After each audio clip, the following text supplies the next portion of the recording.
Pindah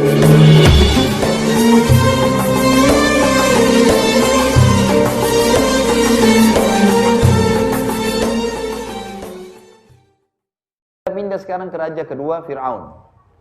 Fir'aun dan Musa alaihissalam, 10 tahun Nabi Musa alaihissalam berdakwah. Wahai Fir'aun, sadarlah, tidak mau. Bahkan Allah mengatakan kepada Musa dan Harun, ya, idhaba ila Fir'auna wa qula lahu qawlan layyina la'allahu yatadhakkara aw yakhsha. Kalian berdua pergi ke Fir'aun tuh. Fir'aun ini sudah ngaku Tuhan. Ngaku Tuhan, tantang Allah Subhanahu wa taala. Allah masih bilang kepada putusannya, wahai Musa dan Harun, pergilah ke dia dan ucapkan kepadanya qaulan layyina, perkataan baik, lembut, sadarkan dia. Siapa tahu dia mau sadar. Allah begitu ya, sebelum datang satu siksaan yang besar, itu datang lutupan-lutupan kecil dulu, peringatan dulu. Orang sebelum berzina, ikhwani, kalau ada orang mau berzina, itu peringatannya Allah datang apa? Tiba-tiba ada perasaan malu dulu. Malu nggak enak, takut. Kalau dia lewatin itu, nggak apa-apa, sembunyi-sembunyi misalnya. Pindah ke peringatan yang kedua. Tiba-tiba kalau dia sudah menikah, pasangannya telepon.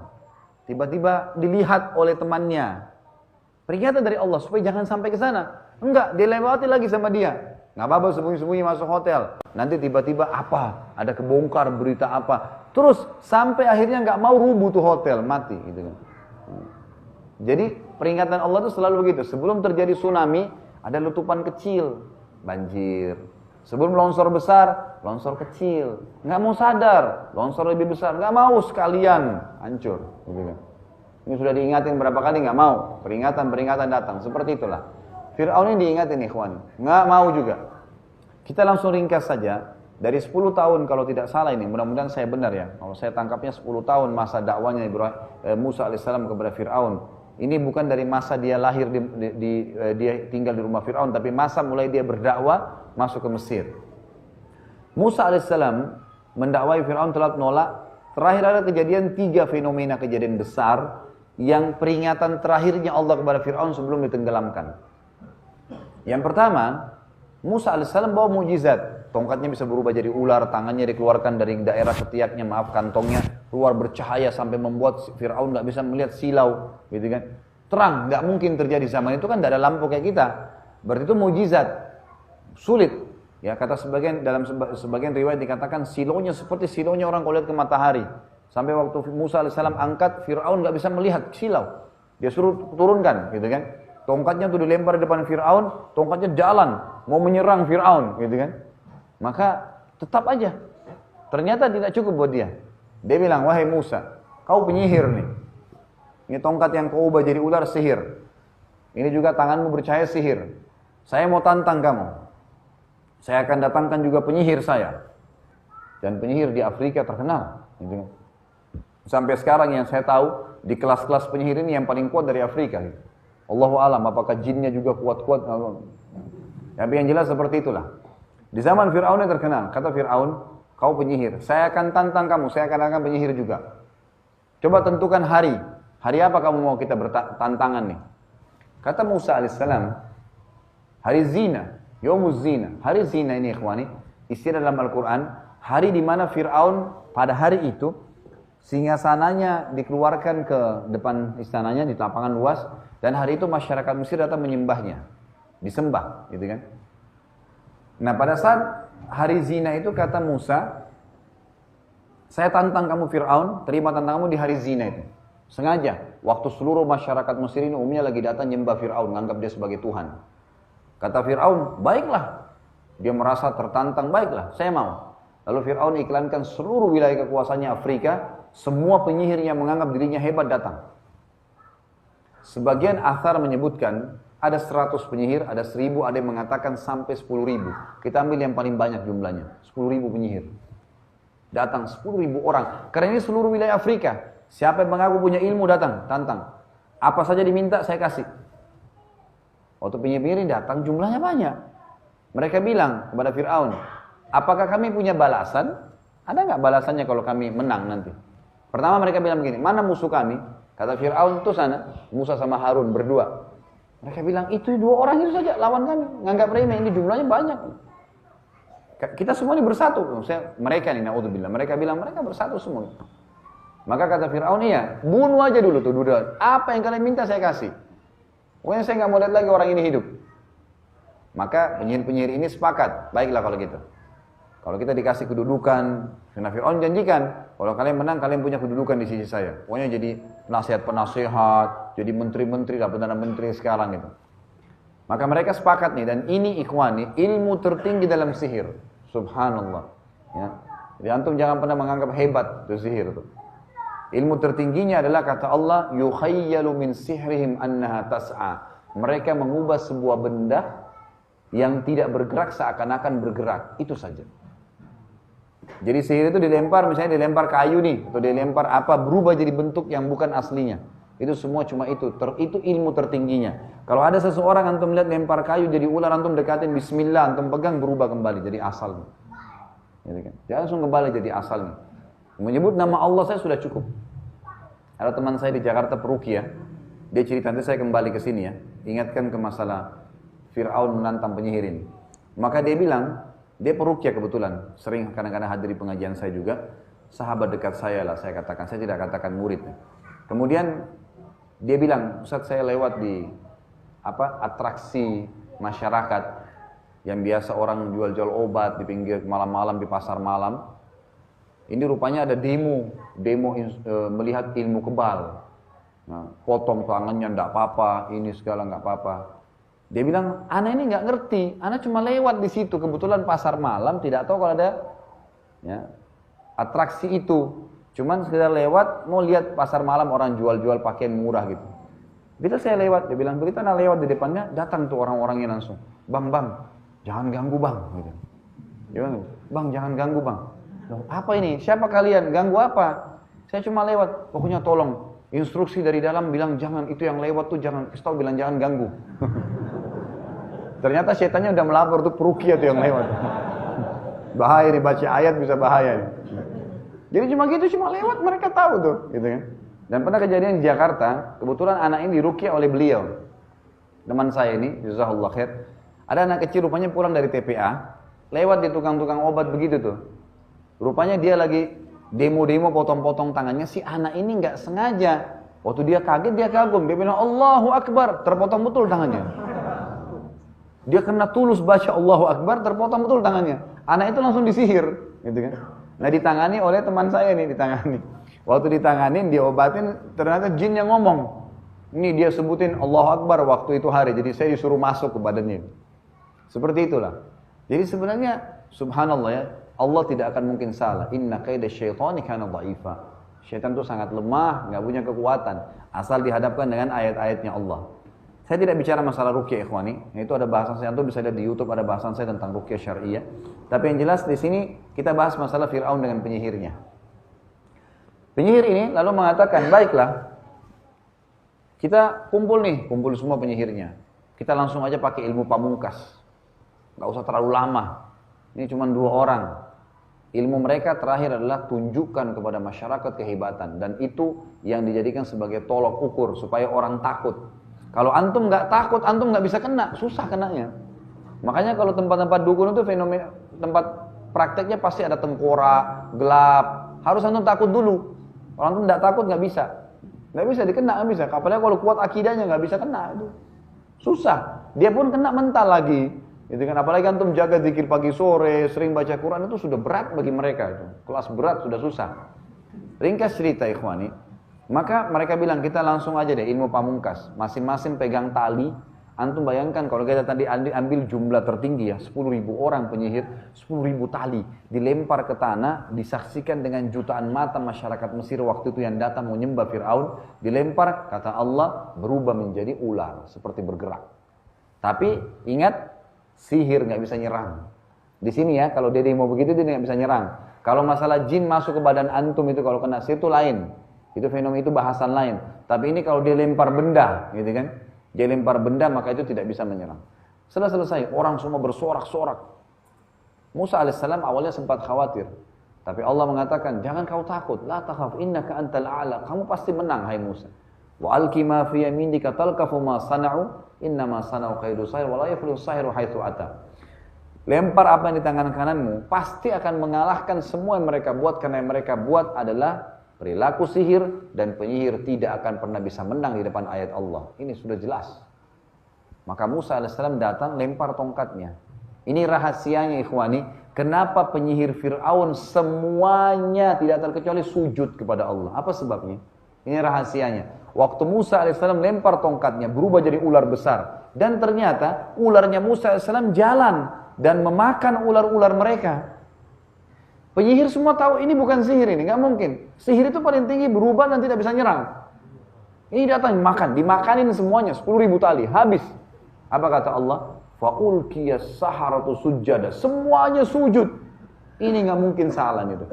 Amanna bi Rabbi Musa wa Harun. Qalu amanna bi Rabbi Musa. Kami beriman kepada Tuhannya Musa dan Harun. Udah. Ini nggak mungkin sihir nih. Apa yang terjadi ikhwani? 10.000 penyihir Fir'aun kalah, tidak membuat Fir'aun mau beriman. Nggak mau. Ini kejadian pertama. Bahkan Fir'aun mengancam semua penyihirnya, dia akan potong tangannya, akan potong kakinya, akan salib.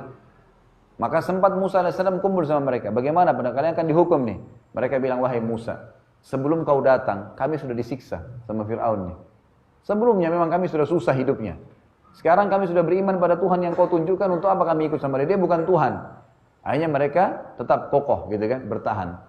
Ada tentu cerita lagi kelanjutannya, tapi yang jelas ada beberapa penyihir yang dibunuh oleh Fir'aun, tapi itu bukan bahasan kita. Kita masuk ke kejadian kedua. Allah uji Fir'aun lagi dengan kejadian yang besar. Lebih besar daripada kejadian tadi. Penyihirnya kalah, ternyata tidak cukup. Yang kedua ikhwani, ini berat nih. Allah subhanahu wa ta'ala tahan air hujan di Mesir. Nggak ada hujan, kemarau. Dan pertama kali dalam sejarah Mesir waktu itunya ya, setelahnya pernah terjadi lagi tentunya, Sungai Nil habis airnya. Habis kering. Kita tahu kalau musim kemarau begini tuh turun kan air. Ini habis kering. Sungai Nil itu sumber hidupnya masyarakat Mesir. Nggak ada yang lain. Allah subhanahu wa ta'ala dengan hikmahnya membuat terik kering semua.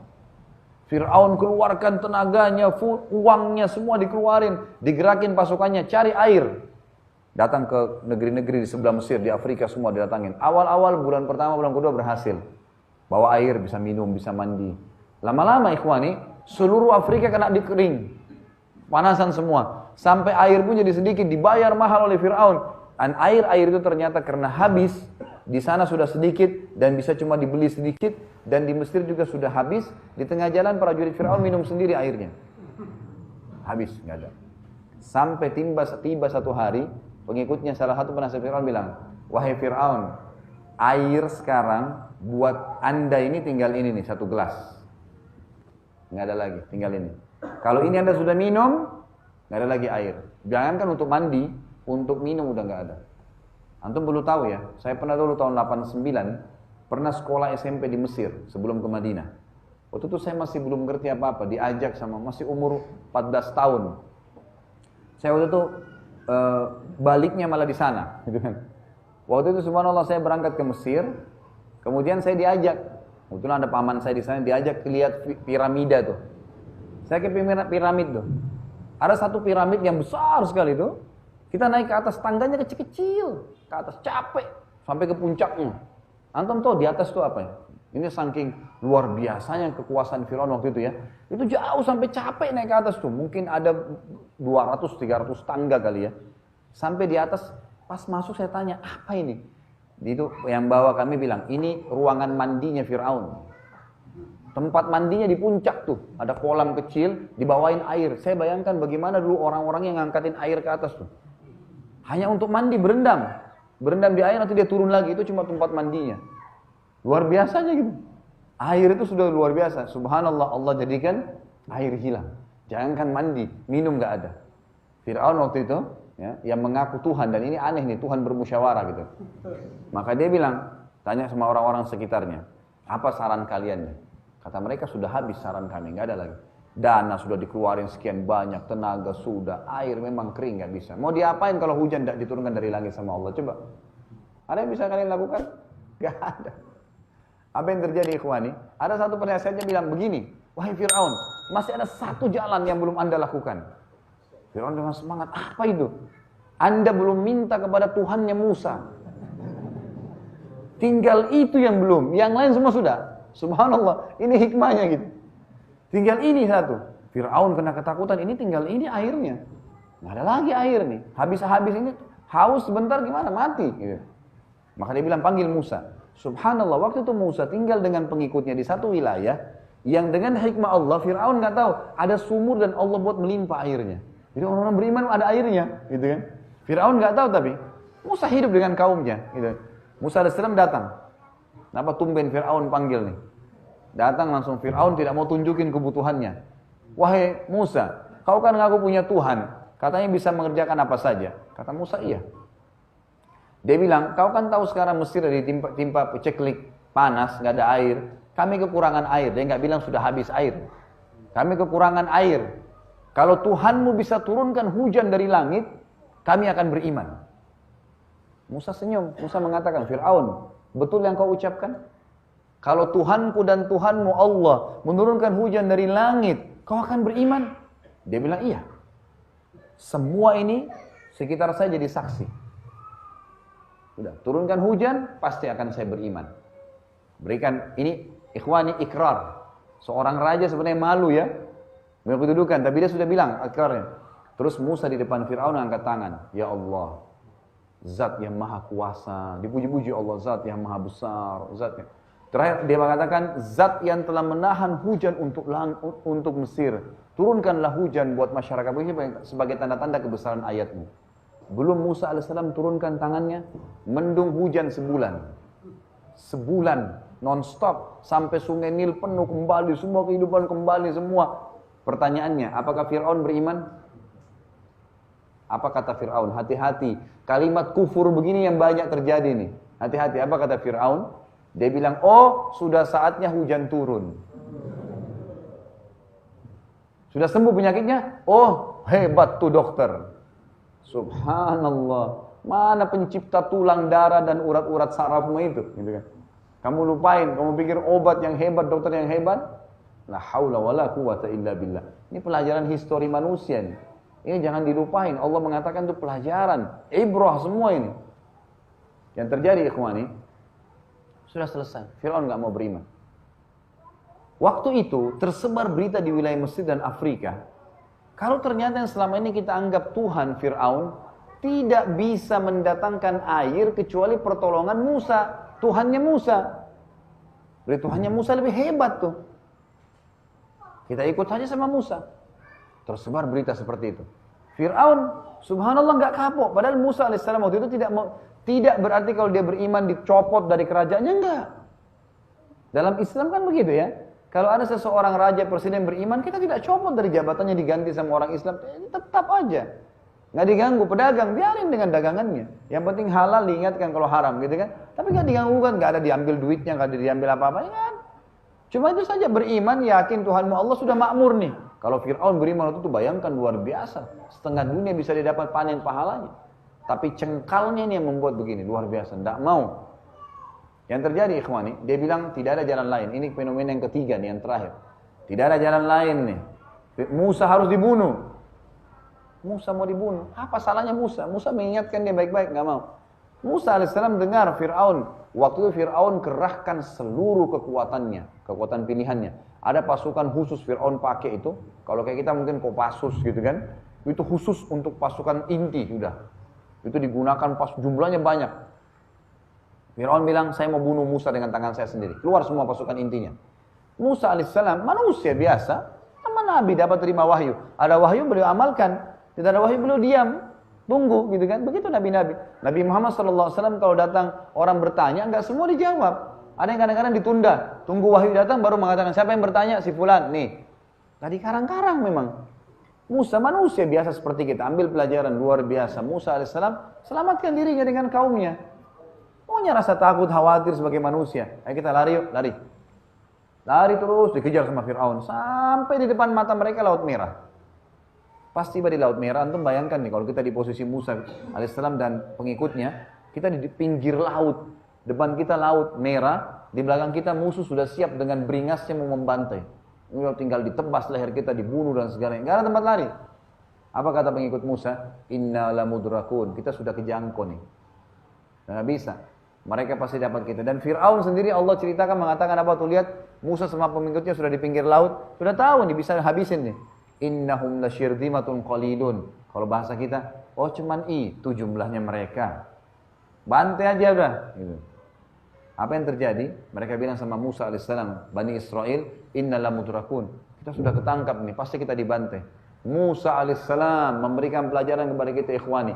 Makanya Nabi Musa sering disebutkan dalam Al-Quran. Dalam surah Qasas, surah Anbiya, ulang-ulang kisah Nabi Musa alaihissalam. Karena luar biasanya Musa alaihissalam dengan polosnya menjalankan perintah Allah, selebihnya Allah yang jalankan. Ambil pelajaran. Kata Musa, kalla, nggak mungkin. Nggak mungkin. Inna ma'i rabbi sayahdin. Tuhanku akan berikan petunjuk.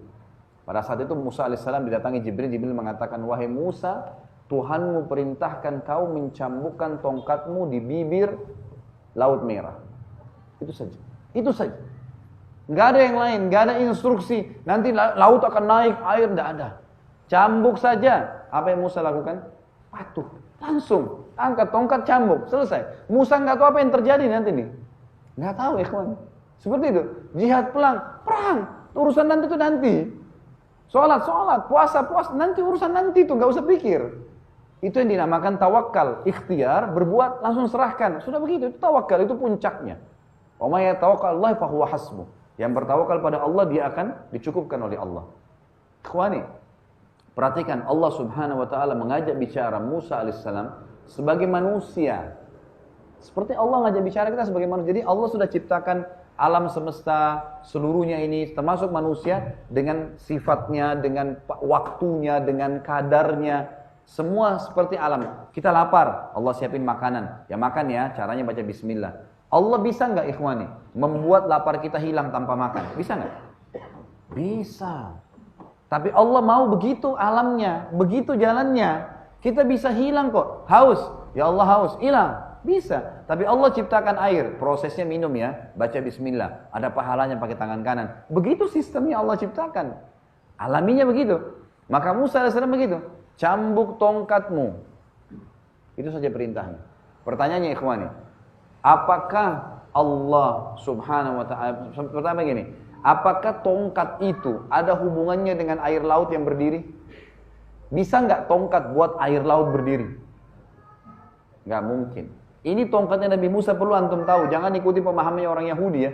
Orang Yahudi bilang kita cari tongkatnya Nabi Musa. Jadi kalau banjir bisa hilangin banjir tuh.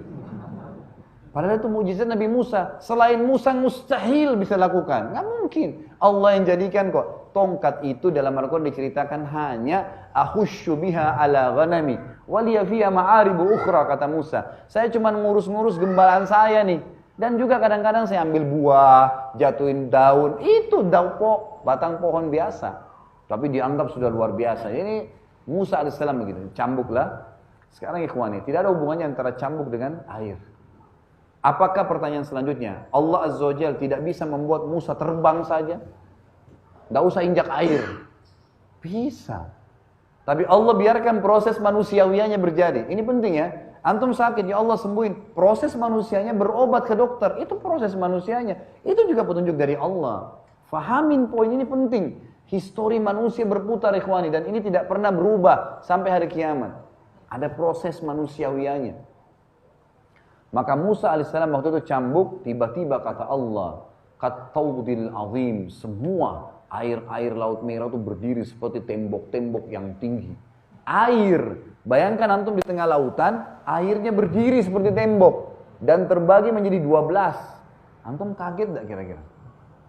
Luar biasa ini, air laut bisa berdiri seperti tembok. Fir'aun waktu lihat itu ikhwani, bukan sadar, ini peringatan yang ketiga nih. Lihat air laut berdiri, Musa hantam tongkat yang dipakai usir cuma ngatur gembalaan, itu bisa air terjadi seperti itu. Enggak kapok. Musa alaihissalam waktu itu diikuti dengan 12 Bani Israel, suku Bani Israel, maka mereka masuk setiap suku di satu jalan, dibuatkan 12 jalan oleh Allah. Waktu Musa masuk, Fir'aun bilang apa? Bukannya dia berhenti, takut lihat ini beriman, enggak. Kejar Musa sebelum dia selamat ke samping, ke sebelah. Kejar, masuk, subhanallah. Masuk, begitu masuk Allah selamatin Musa AS dengan pengikutnya, lalu Allah tenggelamkan Fir'aun. Habis sudah.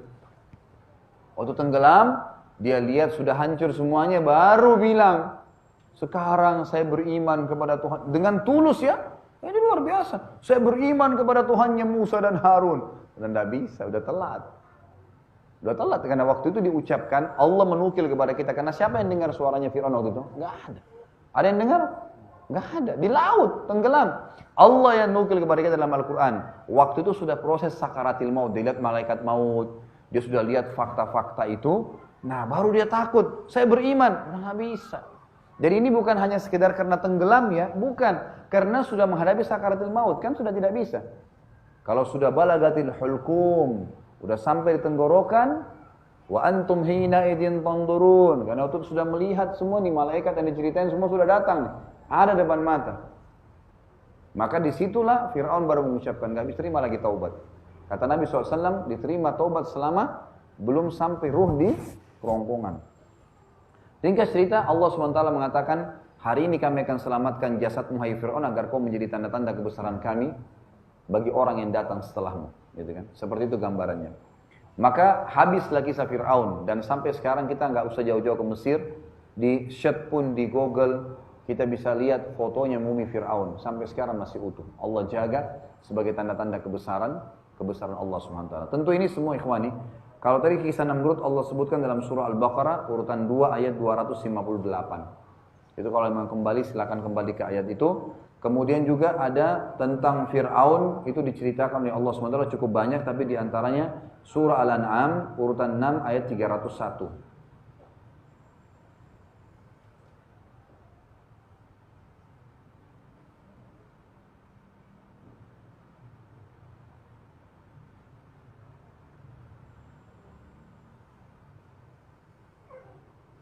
Baik.